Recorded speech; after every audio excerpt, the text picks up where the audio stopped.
ठीक है। तो सभी का स्वागत है। हमेशा की तरह प्रार्थना करते हैं और सत्र को आरंभ करते हैं। प्रार्थना के लिए आंखें बंद कर ले, हाथ जोड़ ले, एक लंबी गहरी श्वास ले। गुरुर्ब्रह्मा गुरुर्विष्णु गुरुर्देवो महेश्वरः। गुरु साक्षात् परम ब्रह्म, तस्मै श्री गुरवे नमः। तस्मै श्री श्री गुरवे नमः। आंखें बंद ही रखें।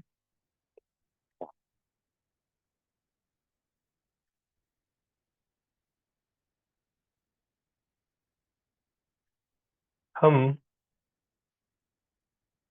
ऐसे जगत में हैं जो कभी उत्पन्न नहीं हुआ है। ऐसे दृश्य को देख रहे हैं कि जो है ही नहीं।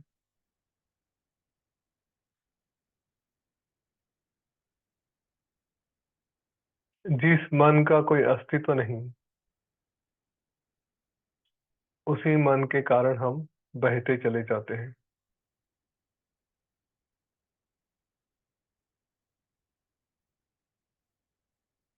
अपने आप को भूलने के कारण यह सारा माया जाल फैल चुका है।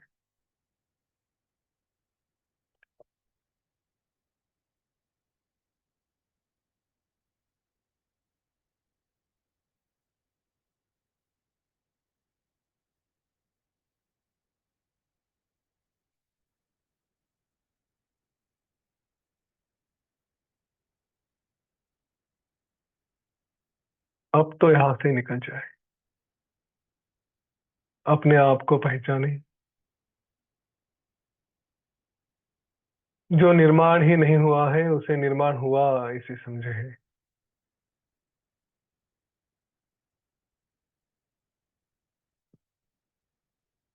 ना कोई उत्पत्ति है, ना ही कोई लय है, कोई विनाश नहीं है।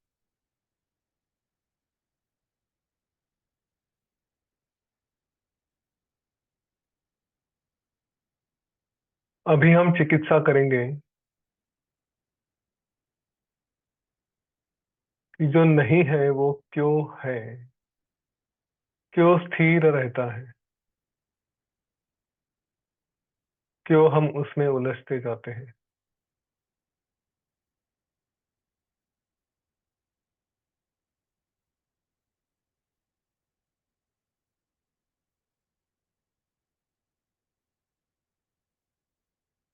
अपना प्रवास आगे रखेंगे, यात्रा जारी रखेंगे इस ज्ञान के मार्ग पर। देखते तो हैं जो नहीं है वो क्यों टिका है।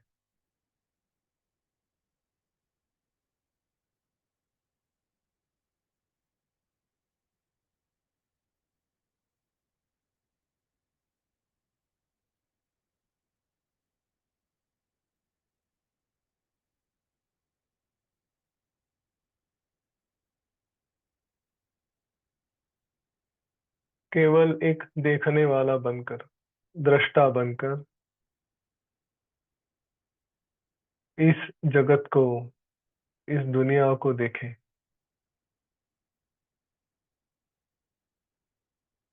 हम केवल देखें और उसमें फंसे नहीं। इसीलिए इस ज्ञान का बार बार अभ्यास करना है। हमारे गुरु हमारे साथ रहेंगे, हमें मार्गदर्शन करेंगे।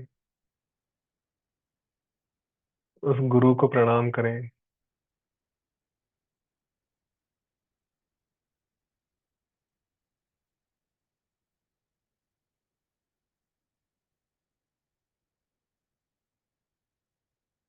गणेश जी से प्रार्थना करें बिना किसी विघ्न की यह यात्रा चलती रहे, चलती रहे, चलती ही रहे।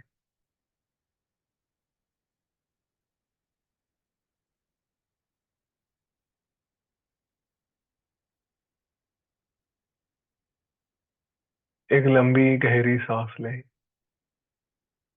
और छोड़ दे।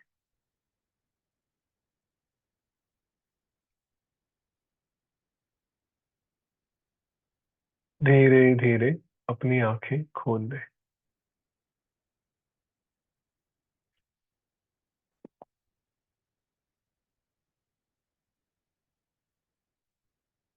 जय गुरुदेव। जय श्री राम। उत्पत्ति प्रकरण में हमने देखा, यह जगत, यह विश्व जिसको हम कहते हैं कुछ है, वो वास्तव में तो कुछ है नहीं, कुछ निर्माण ही नहीं हुआ है। तो जो हुआ ही नहीं वो टिका क्यों है? ऐसा क्यों लगता है कि ये बस चल रहा है, चल रहा है? इसके लिए ये जो भूमिका थी उत्पत्ति की, सब कुछ ब्रह्म से उत्पन्न हुआ है और वास्तव में कुछ है नहीं। ये न जाता नहीं जीवंती ही, मतलब जो जिसके कारण ये उत्पन्न हुआ है और उत्पन्न होके ही टिका रहता है। ये न योहू पृथ्वी ही दृढ़ा, मतलब कि जिसके कारण ये जूलोक, पृथ्वी यह दृढ़ है, वो जो है वही सब कुछ कर रहा है। इसके बारे में पहले हमने देखा उत्पत्ति प्रकरण। अभी किसके कारण ये सब स्थिर रहता है, तो वो स्थिति प्रकरण में अभी हम देखेंगे। योग वासिष्ठ में हमने अभी तक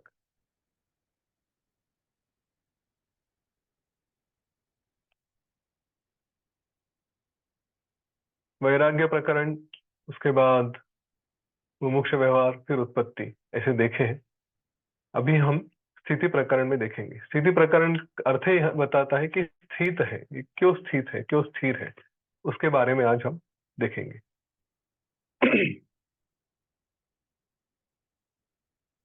यह जगत मिथ्या है, दिखता तो स्थिर है, तो ऐसा क्यों? तो इसके लिए वशिष्ठ ऋषि ने एक कहानी बताई। वो है भृगु ऋषि के पुत्र शुक्र थे।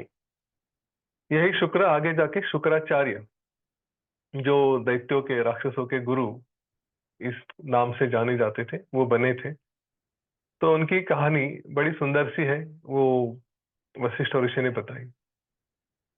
मंदराचल पर्वत, इसके ऊपर भृगु ऋषि अपने इस पुत्र के साथ रहते थे। भृगु ऋषि तो हम जानते हैं बड़े तपस्वी थे, और काफी लंबे समय तक उनकी तपस्या चलती थी।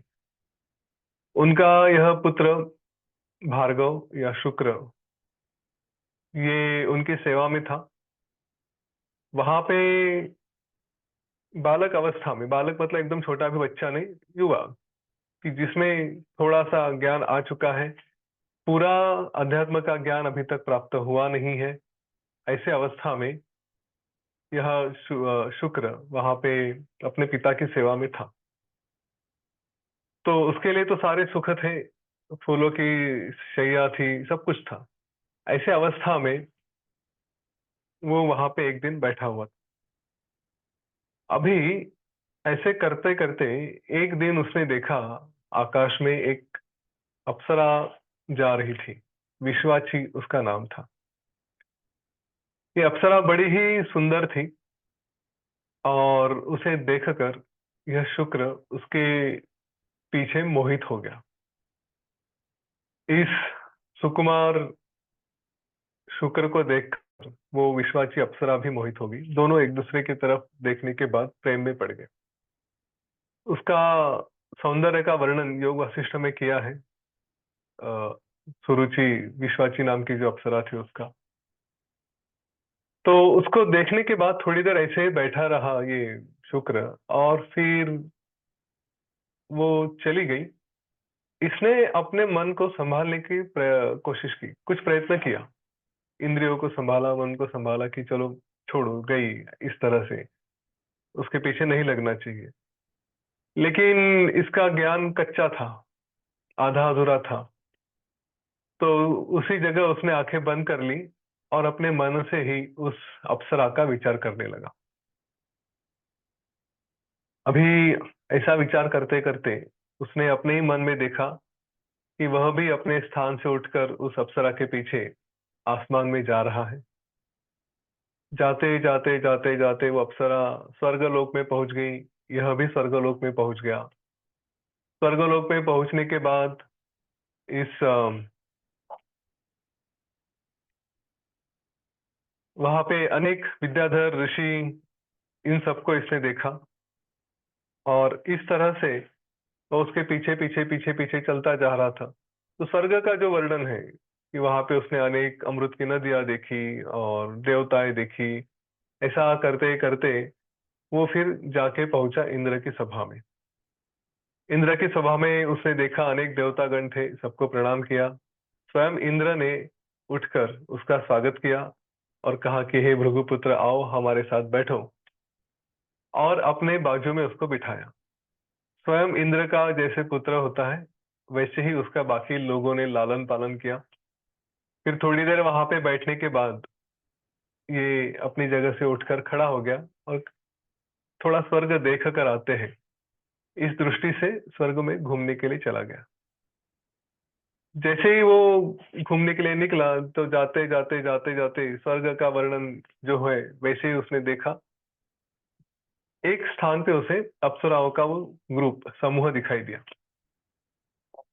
और उनको देखकर उसमें उसे वही विश्वाची नाम की अप्सरा दिखी। जैसे ही इसने उसको देखा उसका प्रेम फिर से ऊपर आ गया। उस अप्सरा ने भी इसको देखा, दोनों एक दूसरे में फिर से मगन हो गए। और ऐसा करते करते वो एक दूसरे के प्रेम में इतने हो गए कि उन्होंने, जब अंधेरा हो गया तो एक दूसरे की स्मृति में फिर से एक दूसरे को याद किया और कहीं पे एक सुंदर सा मंडप बना के उसी में वो जैसे विवाह के बंधन में बनते हैं वैसे बन गए। और फिर वहां पे वो सुरुचि विश्वाची अप्सरा थी। सुरुचि इसलिए बार बार आ रहा है कि एकदम शुरू में वो गंधमादन पर अरिष्टनेमी के साथ जो बात हुई थी उसके बारे में, उस वक्त जो अप्सरा थी उसका नाम सुरुचि था, तो इसीलिए वो बार बार जिह्वा पे आता है। तो उस सुरुचि विश्वाची नाम के अप्सरा ने इसे कहा कि हे स्वामी, आप मेरा स्वीकार करिए। और फिर वो वहीं पे रहने लगे। अब उस अप्सरा के साथ रहते रहते स्वर्ग में काफी जगह, पृथ्वी में, आकाश में, अलग अलग अलग अलग जगह उन्होंने विहार किया, अनेक भोगों का आनंद लिया। और ऐसा करते करते करते करते एक समय ये आया कि इसके पुण्य का क्या कहेंगे, जो संचय था, कोटा था, वो समाप्त हो गया। तो उसके बाद वो तुरंत धरती पे शुक्र गिर गया। धरती पे आने के बाद शरीर के दो टुकड़े हो गए और उसके बाद वही एक क्या कहते हैं, छोटे से सूक्ष्म रूप से, लिंग शरीर के रूप से फिर से आसमान में गया। फिर से किसी मेघ में, बादल में जाके उसकी बूंद धरती पे गिरी। हमने देखा है कि जन्म कैसे होता है। और फिर किसी एक अच्छे पवित्र घर में वो गया, जिस जहाँ के व्यक्ति ने वो खाना खाया। खाना खाने के बाद ये उसी के स्त्री के गर्भ में जाकर वहां पे जन्म लिया। अब अच्छा तपस्वी था, लेकिन वो जो अप्सरा थी, उस अप्सरा ने इसके घर, इसके पुत्र के रूप में जन्म लिया। मतलब ये जैसे बड़ा हुआ, बड़ा होने के बाद, विवाह वगैरह होने के बाद, उस अप्सरा ने इसके घर में इसका पुत्र बनकर जन्म लिया। प्रेम पहले से ही था। अच्छा, इसको पता नहीं था कि ये अपनी अप्सरा है या कुछ है, लेकिन पुत्र का मोह वो बड़ा बलवान होता है। हाँ, इस वाक्य को भी ध्यान में रखिए, बाद में बताऊंगा क्यों ये इम्पोर्टेंट है। तो उस मोह में वो उसकी चिंता करने लगा कि ये बड़ा कैसे होगा, सुदृढ़ कैसे होगा, इसके लिए संपत्ति कैसे आएगी, वगैरह वगैरह। इस तरह से उसके बारे में वो बार बार चिंता करता रहा। और इस चिंता में रहने के बाद कभी तो इसकी मृत्यु होगी। तो अपने पुत्र का मोह और उसके लिए विशेष करके संपत्ति, इसके कारण ये आगे जाकर एक राजा बना। एक राजा बनने के बाद उसने काफी समय तक राज किया। फिर जब बुढ़ापा आया तो फिर से वानप्रस्थाश्रम, जो जंगल में जाते हैं, वहां पे गया। उधर तपस्या वगैरह करने के बाद उसके मन में वैराग्य आ गया। और वैराग्य आने के बाद इसने समंगा नाम की एक नदी है, उसके किनारे एक तपस्वी था, उसके यहाँ जन्म लिया। और वहां पे ये स्वयं वासुदेव नाम का तपस्वी बनकर तपस्या करने लगा। ये ऐसा सब चल रहा था। और ऐसा काफी समय होने के बाद, मतलब इधर ये जीवन चल रहा है, दूसरी तरफ इसका जो शरीर था वो इतना समय हो गया कि ऐसे ही बैठा रहा। तो शरीर में ना अन्न था, ना ही उसने धूप से अपने आप को बचाया था। तो ये शरीर तो गल गया, नष्ट हो गया। नष्ट क्या हो गया, इसके प्राण चले गए। शरीर में केवल हड्डियां बची थी। जो भी चमड़ी थी वो हड्डियों को लग के रखी थी। शरीर के जो नसें थी वो भी तंतुओं जैसी बन गई थी। तो पूरा शरीर एक तरह से खोखला हो गया था। नाक वगैरह जो है, मुंह है, वो केवल ऐसे गड्ढे दिखाई देने लग रहे थे। वहां पे कुछ छोटे कीड़े वगैरह आकर उन गड्ढों में रहने लगे। हवा से या और किसी बात से थोड़ा शरीर इधर उधर कुछ होता था, गिरता था। ऐसा उसके शरीर का हाल हुआ। अभी प्रश्न आ सकता है कि वहां पे आजू बाजू में जो पशु थे, उन्होंने आकर उसको क्यों नहीं खाया। तो वो तपस्वी भृगु ऋषि का आश्रम था। और वो आश्रम होने के कारण वहां पे ऐसी हत्या की भावना किसी के मन में नहीं थी। और इनके तप का बल भी था कि किसी पशु ने आके उसके शरीर को नहीं खाया। परंतु ऐसे ही स्थिति में वो बना रहा। उसका शरीर तो नष्ट हो गया। नष्ट हो गया मतलब प्राण चले गए। काफी समय के बाद भृगु ऋषि अपनी तपस्या से उठे। उठने के बाद उनकी दृष्टि अपने पुत्र के शरीर पे, अपने बेटे के शरीर पे पड़ी। और उन्होंने देखा कि इसका शरीर का ये हाल हो चुका है। अपना इतना सुंदर युवा पुत्र, और जिसका मैंने बड़े प्यार से पोषण किया था, बड़े प्यार से उसको संभाला था, उसका ये हाल हुआ। ये देखकर उनको बड़ा दुख हुआ। और उन्हें ऐसा लगा कि मेरे पुत्र की मृत्यु तो अभी संभव नहीं थी। तो लगता है काल ने इसे अकाल ही, मतलब जब समय नहीं आया था तभी इसकी मृत्यु करा दी, इसके प्राण हर लिए। भृगु ऋषि जैसे तपस्वी होने के बाद भी अपने बेटे का, अपने पुत्र का ऐसा अकाली अंत होने के कारण उन्हें क्रोध आया। और इतना क्रोध आया कि वो काल को भी श्राप देने के लिए तैयार हो गए। तो उस समय काल स्वयं उनके सामने प्रकट हो गया। बड़ा सा शरीर, कई सारे हाथ, हाँ, जिसका सबको भय लग सकता है, ऐसा वो काल भृगु ऋषि के सामने आया। और उसने कहा, हे महात्मन, हे भगवान, आप मुझे व्यर्थ ही श्राप दे रहे हो। पहले आपने कम से कम जान तो लेना चाहिए था कि ये क्या हुआ है करके। आप अपने पुत्र के दुख से, शोक से व्यथित हो, और उसके कारण आप मुझे श्राप देने जा रहे हो। लेकिन मेरा तो काम है कि मुझे कोई अपना पराया होता नहीं। जिसका जैसे काम होता है उसको जाके मैं केवल भक्षण करता हूँ। बड़ा बड़ा अग्नि भी मुझे कुछ नहीं कर सकता। सारे देवताओं को भी मैं खा जाता हूँ। तो आपका श्राप तो मुझे कुछ नहीं कर पाएगा। आपने कुछ भी कर लिया तो भी श्राप का मेरे ऊपर कोई परिणाम नहीं होगा। ये मेरा स्वरूप ही ऐसा है कि सब समाप्त हो जाता है, प्रलय भी चला जाता है, लेकिन मैं बच जाता हूँ। मैं सबके परे हूँ। तो मैं तो नष्ट नहीं हो सकता। जो जैसे कर्म करते हैं वैसे उनके अनुसार उनको स्वाहा करना, उनको ले जाना, ये मेरा कार्य है। इसीलिए आप मुझे श्राप ना दें। रही बात आपके पुत्र की, तो आप तो स्वयं ज्ञानी हैं। जो भी यहाँ पे होता है वो सब केवल मन का कार्य है। योग वशिष्ठ में बार बार मन, ये सब ब्रह्म की ही निर्मिति है, इस बारे में वही वही वही वही उपदेश आया है। आप समझदार लोग हो, इसलिए फिर से वो सारी बातें नहीं बताता, नहीं तो बहुत ज्यादा रिपीटेशन हो जाएगा। लेकिन फिर भी थोड़ा तो रिपीटेशन आवश्यक है, नहीं तो भूल जा सकते हैं। तो काल ने कहा कि ये तो सब मन का ही निर्माण होता है, यहाँ पे कुछ निर्माण हुआ ऐसे है ही नहीं। आप स्वयं जो है वो भी मन के कारण है, आपके पुत्र भी मन के कारण है। तो जो चल रहा है वो केवल मन की निर्मिति है। इस संसार में यही मन अलग अलग बातें, अलग अलग जीव निर्माण करता है, अलग अलग रूप धारण करता है। यही भोग भोगता है, यही आनंद लेता है, यही दुखों का अनुभव करता है। तो वास्तव में तो आप जिस शरीर के प्रति प्रेम रख रहे हो उसमें तो कुछ प्रेम होने का कारण नहीं। अब आप थोड़ा ज्ञान से विचार करिए कि आपके पुत्र का क्या हुआ। मैं आपको बताता हूँ, फिर आप अपने अंतर्दृष्टि से देखिए, अंतर ध्यान से देख लीजिए कि क्या हुआ।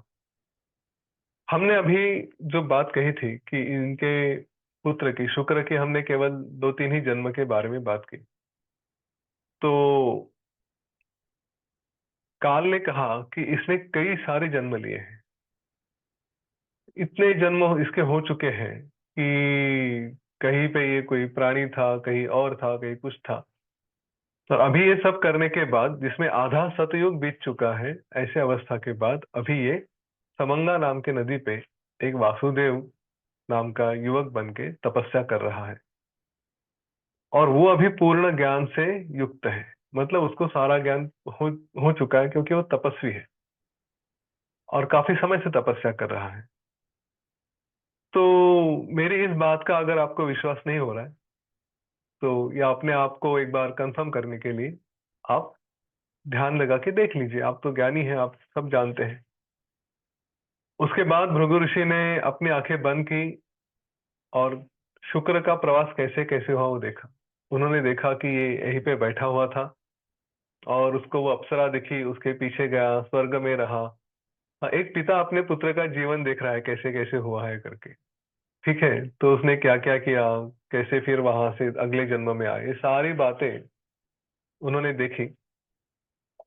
और फिर सब देखने के बाद अपने ही अंदर आके फिर से जागरूक हो गए और उन्होंने काल से कहा कि देखो, पुत्र मोह कितना बड़ा होता है। ये वाक्य जो मैंने कहा था वही है कि मेरे जैसा तपस्वी भी अपने पुत्र के कारण ऐसा अपराध कर बैठा कि मैं काल को, कि जिसका कोई अपराध ही नहीं है, उसको श्राप देने के लिए तैयार हुआ।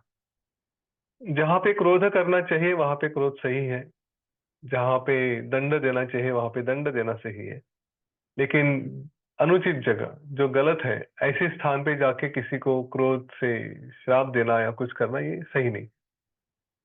तो मुझसे ये अपराध हो गया और इसके लिए मैं आपका अपराधी हूँ, इसलिए मैं दंडनीय हूँ। तो हे काल, आपको अगर कुछ मुझे दंड देना है तो आप दे सकते हो। मेरा मेरे हाथ से अपराध हुआ है। तो काल ने उनसे कहा कि नहीं, ठीक है, मैं आपके मोह को समझता हूँ। हम इस विषय में ज्यादा आगे नहीं बढ़ेंगे। अभी हम ये करते हैं कि हम जाके अपने आपके पुत्र के पास पहुंचते हैं, उससे मिलते हैं। इस दरमियान वही भृगु ऋषि ने कहा था कि मन कितना चंचल होता है। ये शुक्र जो यहाँ पे बैठा था, बैठे बैठे उसने कुछ तो देखा और बह गया। और देखिए उसने क्या क्या जन्म लिए, किस किस बातों से गया और अपना शरीर तक भूल गया था। हाँ, ये नहीं था कि ये शरीर एक शुक्र अपने बारे में जान रहा था। उसका शरीर समाप्त हुआ, अलग अलग रूपों में वो घूमने लगा। तो इधर तो इसका शरीर चला गया था उस कारण से। तब वो दोनों उठकर समंगा नदी के किनारे आए। वहां पे आने के बाद उस तपस्वी को, वासुदेव को देखा। भृगु ऋषि ने देखा कि अपना पुत्र, इसका अभी पूरा शरीर बदल चुका है। पहले कुछ एक दिखता था, अभी कुछ पूरा अलग से दिख रहा है। तो उसे काल ने जगाया। तो काल की आवाज बड़ी धीर गंभीर थी। उस आवाज से वो वासुदेव जाग उठा और फिर उसने अपने सामने सूर्य चंद्र जैसे दो दिव्य पुरुषों को देखा। उनको वासुदेव ने प्रणाम किया और कहा कि जब आप यहाँ पे दो आए हो तो कुछ विशेष कारण होगा, इसीलिए आए हो। तो कृपया मुझे बताइए कि मैं आपकी क्या सेवा करूं। तो इन्होंने कहा कि हे पुत्र, तुम अभी ज्ञानी हो। अब तुम अपने आप के बारे में विचार करो और बताओ कि तुम कौन हो और क्या कर रहे हो। तब उस वासुदेव ने फिर से ध्यान लगा के देखा और जब उसने आंखें खोली तो उसने कहा कि अहो, ये क्या आश्चर्य है कि मैं कोई एक शुक्र था, मेरे पिताश्री यहाँ पे है, इनका पुत्र, और मैंने क्या छोटा सा कुछ देखा और उसमें अपना प्रवास करते करते करते करते पता नहीं कहाँ चला गया। कितने जन्म लिए, कितने अलग अलग भोगों में गया और वहां से यहाँ तक पहुंचा हूँ। मन की शक्ति कितनी प्रचंड है कि आज मैं कुछ और बन चुका हूँ। तो उसके बाद फिर उसने कहा कि अभी मुझे अपना जो पूर्व का शरीर है, जो मंदराचल पर्वत पे है, उसे जाकर देखना है। हम वहां पे चलते हैं। फिर ये तीनों वहां से निकले समंगा नदी से और फिर से मंदराचल पर्वत पे आए, जहाँ पे शुक्र का शरीर पड़ा हुआ था। तो उसने कहा कि हे पिताश्री, देखिए, इस शरीर का आपने कितने प्यार से पालन पोषण किया था, कितने लोगों के साथ ये शरीर खेला था, कितने लोगों ने कौतुक किया था, और आज इसकी हालत देखिए शरीर की क्या हुई है कि इसकी केवल हड्डियां दिख रही है। जो भी क्या कहते हैं, छेद होते हैं, छिद्र होते हैं, वो तो केवल खाली पड़े हुए। ये खोखलापन दिखाता है कि संसार का स्वरूप कैसे है, हमारा स्वरूप कैसे है। हम पूरे खाली हैं, पोल है। तो ये ऐसे ही दिखाई दे रहा है। उस समय काल ने कहा कि हे भृगु ऋषि, अभी इस पुत्र का कार्य बाकी है। तो इस वासुदेव को इस शरीर में फिर से प्रवेश करना पड़ेगा और इसके बाद आगे जाके, क्योंकि इसका कर्म ऐसा है, इसके प्रारब्ध ऐसे थे कि ये आगे जाके दैत्यों का गुरु बनेगा, शुक्राचार्य बनेगा। ऐसा कहकर काल ने उनका उनसे विदाई ली, चले गया। एक बड़ा प्रेम भरा प्रसंग था कि कोई अपने साथ कुछ समय तक था, बड़ा एक दूसरे के साथ प्रेम हुआ था। तो दोनों उसके तरफ देखते रहे। जब काल चला गया तब इसने अम, वासुदेव ने उस शुक्र के शरीर में प्रवेश किया। जैसे इसने अपना शरीर छोड़ा, ये शरीर गिर पड़ा और वो शुक्र के शरीर में चला गया। उसके बाद भृगु ऋषि ने कुछ मंत्रयुक्त जल उसके ऊपर छिड़क कर उसके शरीर में फिर से चेतना लाई, फिर से पुनः पहले जैसा शरीर बनाया। और फिर आगे जाके यह शुक्राचार्य जब यथा समय ये दैत्यों का राजा बन गया, दैत्यों के गुरु बन गया। अभी यहाँ पे श्री राम जी के मन में कुछ कुछ प्रश्न आते हैं। वो प्रश्न आज हम उनके बारे में थोड़ा बात करते हैं। पहला प्रश्न ये था कि ये वासुदेव और शुक्र, इन दोनों के बीच में उसके कई सारे शरीर हुए। तो शुक्र को उस वासुदेव को शुक्र के ही शरीर को देखने की इच्छा क्यों हुई? कई सारे बाकी के बीच के भी शरीर हो सकते थे, तो उनको भी देखो, ये भी देखो, वो भी देखो, ऐसा नहीं कहा। केवल इस शरीर को ही देखने की इच्छा की। तो ऐसा क्यों? तो इसका उत्तर ये है कि उस शरीर को प्रारब्धवश, प्रारब्ध के कारण, और सामने भृगु ऋषि थे उनके कारण विशेष महत्व इसकी दृष्टि से था। वो पहला शरीर था, ये पहला कल्प, पहला जन्म, ऐसा होने के कारण वहीं से सब कुछ हुआ था। तो इसलिए उस शरीर को देखने की उसकी इच्छा हुई थी। दूसरा प्रश्न ये आता है कि ये जो शुक्र भृगु के पास पला बड़ा था, तो उसके मन में ऐसी वासना क्यों आ गई कि वो किसी अप्सरा के पीछे लग जाए? क्योंकि अगर ये पहला जन्म था, तो वो वासना आने के लिए क्या कारण हो सकता है ना? मन की पार्टी तो पूरी कोरी होनी चाहिए थी, खाली होनी चाहिए थे, लेकिन ऐसा क्या हो गया कि इस अप्सरा को देख के उसके मन में अलग अलग वासनाएं आई। तो वो वासनाएं आने का कारण क्या हो सकता है? यूजुअली हम समझते हैं कि अगर पहला जन्म है तो कुछ नहीं होना चाहिए, तो ये कहाँ से आ गया? इसका उत्तर ये था कि भृगु ऋषि के पास जब ये शिक्षा ले रहा था, उनके साथ रहता था, तो जो भी उसने कहानियां सुनी थी या गर्भ में जो था, उसके कारण उसके मन में ये संस्कार हुए, और इन संस्कारों के कारण उसकी वासना इस तरह से जाग गई। एक प्रश्न यह भी आता है कि अगर शुक्र के साथ ऐसा हुआ, तो क्या हमारे साथ ऐसा नहीं हो सकता है? हम भी किसी को देखें और मन में कुछ विचार करें, तो जैसे उसका सब कुछ वो कई जन्मों में जाकर फिर यहाँ पे आया, तो क्या हमारे साथ ये संभव नहीं होता? यहाँ पे शुक्र के जन्म के बारे में ये कुछ बातें बताई गई थी कि वो सत्य संकल्प था। सत्य संकल्प क्यों था? तो मतलब सत्य संकल्प मतलब क्या कि उसने जो विचार किया वो सत्य हो जाएगा, इस तरह से। तो ऐसा क्यों था? तो जैसे बताया गया कि पहला कल्प और पहले कल्प का उसका पहला जीवन, इसलिए उसके मन में संस्कार कुछ थे नहीं। दूसरी बात, वो एक ऐसे घर में उसका जन्म हुआ था कि जहाँ पे दोनों माता पिता ये उच्च कुल के थे। तो गर्भ में भी कोई दोष नहीं था, गर्भ का जो बीज होता है उसमें भी कोई दोष नहीं था, दोनों अच्छे थे।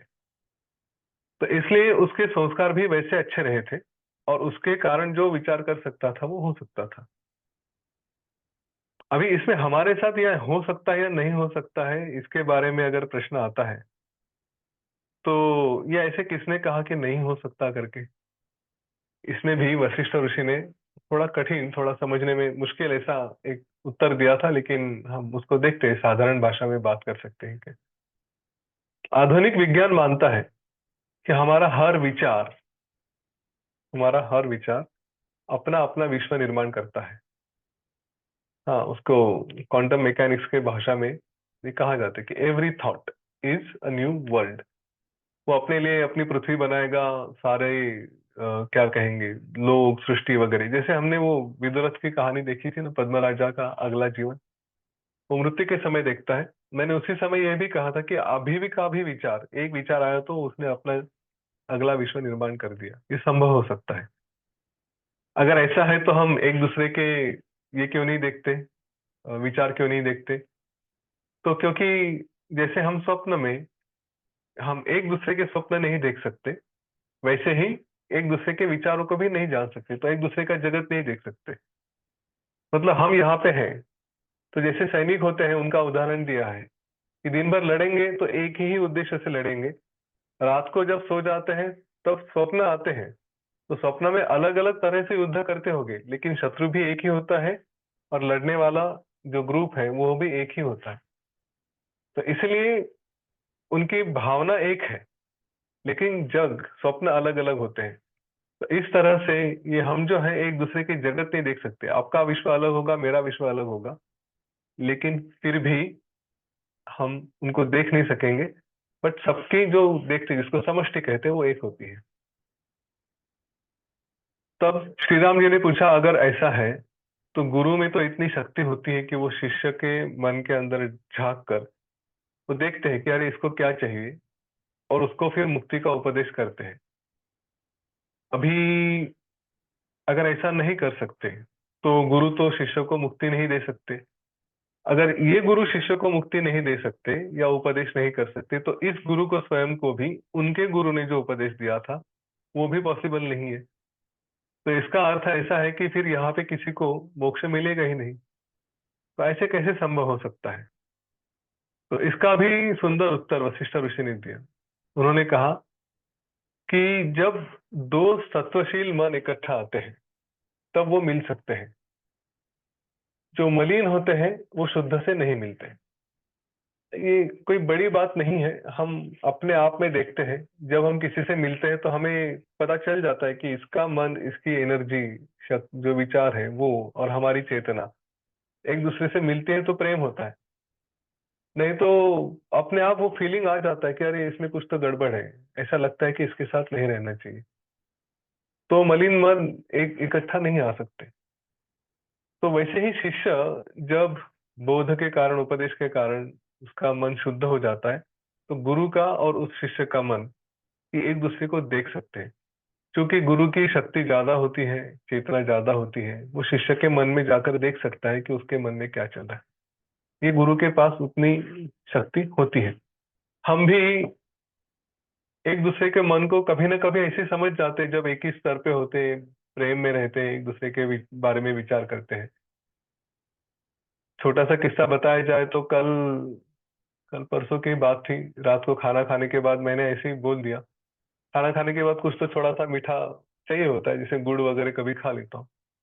तो उस दिन मैंने घर में बोला कि अरे सब खत्म हो गया लगता है, अपने पास कहीं तो कुछ होगा, देखना पड़ेगा। और मेरे मन में विचार जो आया वो एग्जैक्टली मेरी पत्नी के मन में ही आया। उसने कहा कि हाँ है ना, वो चिक्की पड़ी है, और मैंने कहा वही मैं बोलने वाला था। तो एक दूसरे के मन को भाप लिया। ऐसे ही हमारे साथ होता है, हम एक दूसरे को मन को भाप लेते हैं। हम कहते हैं क्या तुम वही सोच रहे हो जो मैं सोच रहा हूँ। ऐसी बातें होती है हमारी। तो ये पॉसिबल है, एक दूसरे का मन समझना, बट पूरा नहीं हो सकता। तो उसके लिए अलग अलग स्तर पे जाना पड़ता है। अभी इन सारी बातों में एक दो तीन बातें हम थोड़ा अपने आप को सावध करने के लिए समझ लें। पिछले किसी सत्र में कहा था कि मन को हमेशा सावध रखें। शुक्र की एक छोटी सी कहानी कि ऐसे बैठे बैठे अप्सरा को देख लिया और बस खत्म। उसके पीछे गए, एक जन्म, दूसरा जन्म, तीसरा जन्म, पता नहीं क्या क्या करते रहे, है ना। और ये शरीर तो चला भी गया। बच्चों के साथ, स्टूडेंट्स के साथ ये होता है कि बैठे हैं कुछ तो, ये लैपटॉप पे, मोबाइल पे वगैरह आजकल तो इतना डिस्ट्रैक्शन आ जाता है। व्हाट्सएप के साथ तो होता ही है ना, हम फोन उठाते हैं कि चलो मैं अपने भाई को कॉल करता हूँ। फोन उठा लिया, उठाने के बाद तुरंत खोला तो सामने व्हाट्सएप। तो व्हाट्सएप देखते देखते देखते देखते थोड़ी देर चली गई या रील्स चले गए, और फिर सोचते हैं मैंने फोन क्यों लिया था हाथ में। हमारे साथ होता है। ये जो सावधानता है ये बड़ी आवश्यक हो गई आज के समय में। नहीं तो ऐसे ही शुक्र जैसे भटकते जाते हैं। देखिए उसने अलग अलग जन्म लिए, अलग अलग जीवन में गया। ये जैसे यहाँ पे कहा गया है वैसे हम भी अलग अलग विचारों में बहते जाते हैं। मन को अगर सशक्त बनाना है, स्ट्रांग बनाना है, बलवान बनाना है, तो जितने कम विचार करेगा ना, अनावश्यक विचार जितने कम करेगा उतना अच्छा है। क्योंकि एक विचार मतलब ब्रेन में एक पल्स जैसा होता है कि जो हमारी शक्ति लेता है। हम देखें किसी के साथ ऐसे बैठे हैं, बैठे बैठे थोड़ी देर में देखते हैं कोई बात नहीं कर रहा है, कुछ नहीं, अपने आप में ही बैठे, लेकिन थोड़ी देर में वो ऐसे एकदम ऐसे आह भरने लगता है। भाई क्या हुआ, मेहनत तो कुछ की नहीं, एक ही जगह बैठे हैं, तो फिर ऐसे एकदम आह क्यों भरी? क्योंकि दिमाग बहुत चल रहा था, कुछ ना कुछ विचार कर रहे थे। तो विचार हमारी शक्ति खींच लेता है, इस बात को समझे। शुक्र के साथ भी ऐसे ही कि एक विचार आ गया, अपने कार्य से हट गया, तो हमेशा सावध रहें। सावधान की तो परिसीमा तो बाद में नारद मुनि के साथ भी एक किस्सा है, उसके बारे में बताई गई थी, वो देखेंगे हम लोग। कहानी में है कि कितना छोटी सी असावधानता भी हम कैसे घुमा सकती है। टेम्पररी छोटा सा है तो ठीक है, पर ये डिवाइसेस, ये पता नहीं, रील्स वगैरह एक बार देखना शुरू किया तो आदमी गुम जाता है, अपने आप को ही भूल जाता है। खैर, जो भी है, हम इन कहानियों से बस यही संदेशा लेते हैं कि सावध रहे। मन की शक्ति बहुत है, पता नहीं क्या क्या कर सकता है। और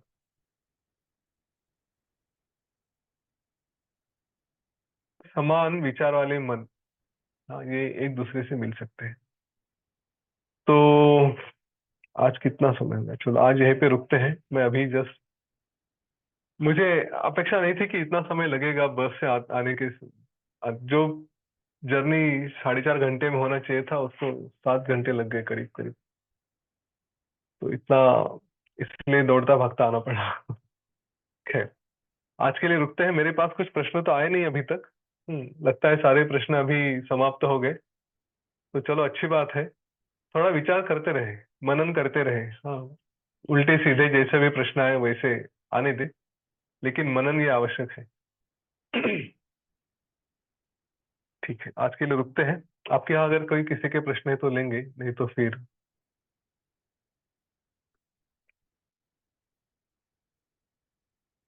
इधर कुछ था क्या?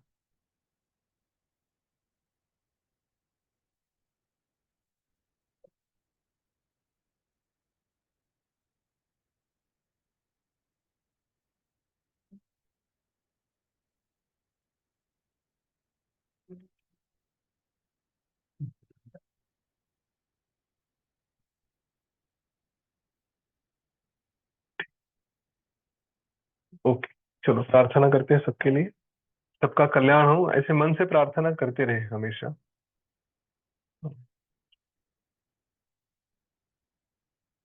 आंखें बंद कर ले। एक लंबी गहरी सांस ले। लोका समस्ता सुखिनो भवन्तु।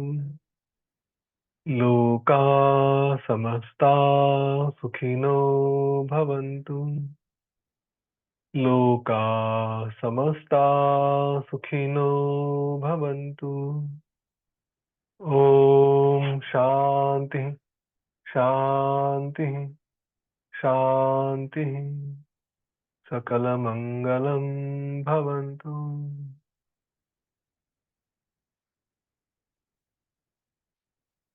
जय गुरुदेव।